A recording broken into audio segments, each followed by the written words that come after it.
শুরু হয়েছিল তখন শিক্ষার্থীদের যেরকম কথাবার্তা ছিল সেটা আসলে তাদের নিজেদের নিয়ে প্রথম পর্যায়ে, কিন্তু বিষয়টা আসলে অতটাও শুধুমাত্র ছাত্রদের মধ্যে জড়িত ছিল না। কারণ কোটা আন্দোলন মূলত যে বৈষম্যের ব্যাপারটা ছিল, যদি সমতা প্রতিষ্ঠিত হতো তাহলে আসলে সমাজের সবগুলো সেক্টরেই ধীরে ধীরে সমতা প্রতিষ্ঠিত হতো। আমরা দেখতে পাই যে একটা অংশ একটা অংশে যদি সমতা আসে তখন ধীরে ধীরে অন্যান্য অংশেও সমতাগুলো ধীরে ধীরে আসতে শুরু করে, ঠিক যেমনটা দুর্নীতির ক্ষেত্রে। বাংলাদেশের একটা সেক্টরে দুর্নীতি শুরু হয়েছিল রাজনীতির মাঠে, সেখান থেকে যতগুলো আমলাতান্ত্রিক জায়গা থেকে শুরু করে বিচার বিভাগ, শাসন বিভাগ, আইন বিভাগ, তাছাড়া অন্যান্য যতগুলো সেক্টর আছে বাংলাদেশ, সবগুলো ধীরে ধীরে দুর্নীতির দ্বারা কলুষিত হয়ে গিয়েছে। আমরা আশা করেছিলাম সমতার বিষয়টাও তেমন হবে, কিন্তু যাই হোক, একটা অভ্যুত্থান ঘটে গিয়েছে। নতুন বাংলাদেশের ক্ষেত্রে আমরা এভাবে দেখছি যে আন্দোলনের আসলে প্রথম পর্যায়টা শেষ হয়েছে। যতদিন দেশের মানুষ চাইবে আমরা ততদিন সংস্কার কার্যক্রমের মধ্যে থাকব। আমার আগে দুজন খুব বিজ্ঞ ব্যক্তি বেশ কিছু মূল্যবান কথা বলে গিয়েছেন। আজকের এই আলোচনা সভার যে বিষয়টা ছিল সরকারের আশু করণীয় কী কী। আশু করণীয় বলতে আমরা সবসময় আমরা ছাত্ররা এবং ছাত্র জনতা একসাথে, আমাদের চোখে মনে হচ্ছে ল অ্যান্ড ফোর্সের রিফরমেশনটা সবচেয়ে বেশি ইম্পর্টেন্ট। এই মুহূর্তে বাংলাদেশে ওই জায়গাটা ঠিক করা সবার আগে দরকার। যদি 24 ঘন্টার মধ্যে ঠিক করা সম্ভব হয় তাহলে যেন 25 ঘন্টায় না যায়। একই সঙ্গে শুধুমাত্র যে আইনশৃঙ্খলা বাহিনী, সেনাবাহিনী, আমাদের নৌবাহিনী বা বিমান বাহিনীর মধ্যে ঠিক করতে হবে ব্যাপারটা তা না। সবচেয়ে আরও একটা জায়গাতে একটু নজর দেওয়া খুব জরুরি, সেটা হচ্ছে আমাদের গোয়েন্দা বিভাগ। আমাদের যখন নিয়ে যাওয়া হয়েছিল তখন গোয়েন্দা বিভাগ আসলে কতটা করাপ্টেড এবং কত বেশি জিনিসটা দলীয়ভাবে দূষিত, সে জিনিসটা আমরা বুঝতে পেরেছিলাম। এই যে আয়নাঘরের ঘটনা তো আপনারা সবাই জানেন। আয়নাঘর ভেঙে ফেলার একটা প্রস্তাবও কেউ কেউ নাগরিক সমাজের মধ্যে থেকে আমরা শুনতে পাচ্ছি, কিন্তু আমরা শুধু একটা আয়নাঘরের পরিচয় জানি। বাংলাদেশে আর কোথায় কতগুলো আয়নাঘর আছে, আদৌ আছে কিনা, এই তদন্তগুলো কে করবে? আমার মনে হয় ল অ্যান্ড ফোর্সের মধ্যে এই বিষয়গুলো আনা উচিত। রাষ্ট্রীয় খুন, রাষ্ট্রীয় গুম, রাষ্ট্রীয় অপরাধের বিচার হওয়া উচিত অবশ্যই, এবং অবশ্যই তদন্ত। আমি বলতে চাই, যেহেতু অন্তর্বর্তীকালীন সরকার আমাদের এখন যেটা গঠিত হয়েছে, এটা কোনো দলীয় সরকার না।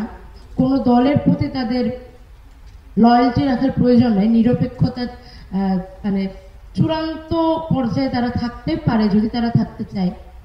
সেক্ষেত্রে আমার মনে হয় যে এর আগে যত সরকার বাংলাদেশে ছিলেন, 1972 থেকে শুরু করে 24 পর্যন্ত যতগুলো সরকার ব্যবস্থা বাংলাদেশে ছিল, সবগুলো দলের সময় বাংলাদেশে যত রাষ্ট্রীয় খুন এবং অমীমাংসিত অপরাধ সংঘটিত হয়েছে রাষ্ট্রীয় বাহিনীর হাতে বা রাষ্ট্রীয় বাহিনীর মদতে, সেগুলো তদন্ত শুরু করা ভীষণ জরুরি। বাংলাদেশের মানুষ অনেকগুলো প্রশ্নের উত্তর জানতে চায়। তো আমি এখানে আসলে যে কয়েকটা পয়েন্ট উল্লেখ করতে চাইলাম: ম্যাথ মিস্ট্রি সলভ, তদন্ত বিভাগের রিফরমেশন এবং ল অ্যান্ড ফোর্সের রিফরমেশন। এই বিষয়গুলো আমি আইন শৃঙ্খলা বাহিনীর মধ্যে প্রথম পর্যায়ে দেখতে চাই। আমার দৃষ্টিকোণ থেকে এগুলো ফার্স্ট প্রায়োরিটি। এরপর পরে যে জিনিসটা আছে, এখানে ইকোনমিক রিফরমেশনের আলাপটা এসেছে, আমি একটু যোগ করতে চাই ইকোনমিক রেপুটেশন রিফরমেশন।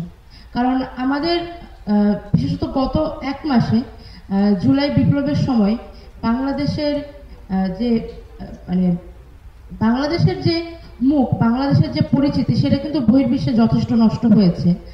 এবং আমি নাম নিয়ে উল্লেখ করতে চাই না, এখানে সবাই আমার থেকে অনেক বড়, কিন্তু আপনারা সবাই জানেন যে খুব সুপরিকল্পিতভাবে বাংলাদেশের জনগণকে ছোট করার জন্য অনেক বক্তব্য দেওয়া হয়েছে, অনেক বাজে কথা বলা হয়েছে, অনেক বাজে মন্তব্য এসেছে। এগুলো কিন্তু আমরা মনে করছি বহির্বিশ্বে বাংলাদেশের সম্মান নষ্ট হয়েছে। যদি আমরা ইকোনমিক সিস্টেমটাকে দুর্নীতি থেকে দূর করতে চাই, ইকোনমিক সিস্টেমে আরও বেশি ইনভেস্টমেন্ট আসুক এটা চাই, বা আমাদের ইকোনমিক সিস্টেমটা তৃতীয় বিশ্বের অন্যান্য যে কোনো দেশের তুলনায় উন্নত হোক, এই জিনিসটা চাই, তাহলে অবশ্যই রেপুটেশন রিফরমেশনের ব্যাপারে আমাদের ভাবতে হবে। আর একই সঙ্গে আমাদের আরো কিছু রেপুটেশনের দিকে ভাবা উচিত। যেমন আমাদের বাংলা খুব সম্প্রতি যে সাম্প্রদায়িক ট্রাম্প কার্ডটা খেলার চেষ্টা হলো বাংলাদেশে, এই জিনিসটাও কিন্তু অর্থনীতির জন্য খুব খারাপ।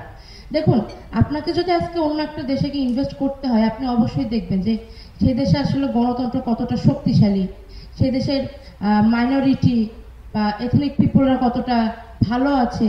সেই দেশে আপনি যে একটা কোম্পানি খুলবেন বা আপনি একটা অফিস খুলবেন, সেই অফিসটা আদৌ টিকে থাকবে নাকি মিছিল মিটিংয়ের মধ্যে পড়ে ভেঙে চলে যাবে, আপনি অবশ্যই আপনার এই নিরাপত্তার দিকটা দেখবেন।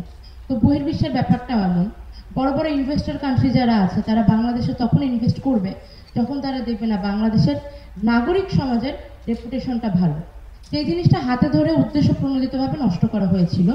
অন্তর্বর্তীকালীন সরকারের কাছে আমার অনুরোধ থাকবে, আপনারা অবশ্যই বাংলাদেশের রেপুটেশনের দিকে নজর দেবেন। এই জিনিসটা তৈরি হওয়া খুব জরুরি। আচ্ছা, এখানে হচ্ছে আরো একটা বিষয় ইকোনমিক রিফরমেশনের সাথে উল্লেখ করতে চাই। আপনারা সবাই ইন্টারনেট ব্ল্যাকআউট সম্পর্কে জানেন।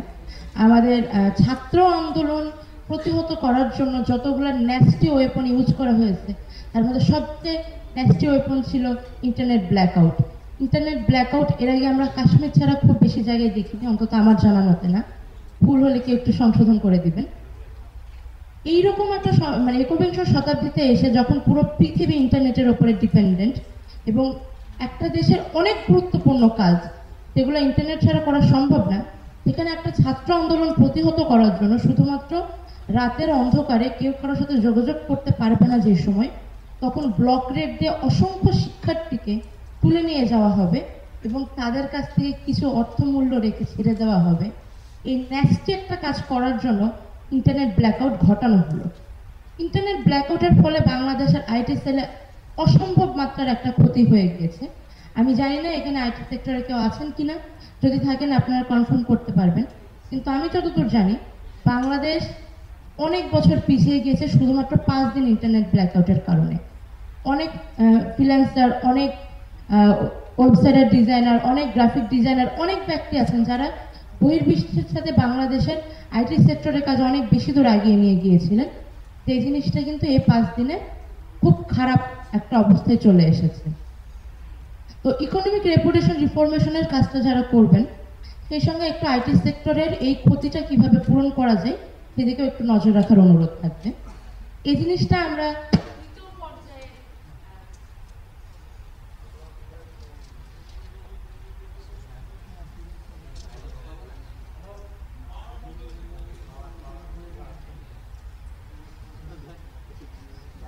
এই বিষয়গুলো আমি দ্বিতীয় পর্যায়ের গুরুত্বের সারিতে রাখতে চাই।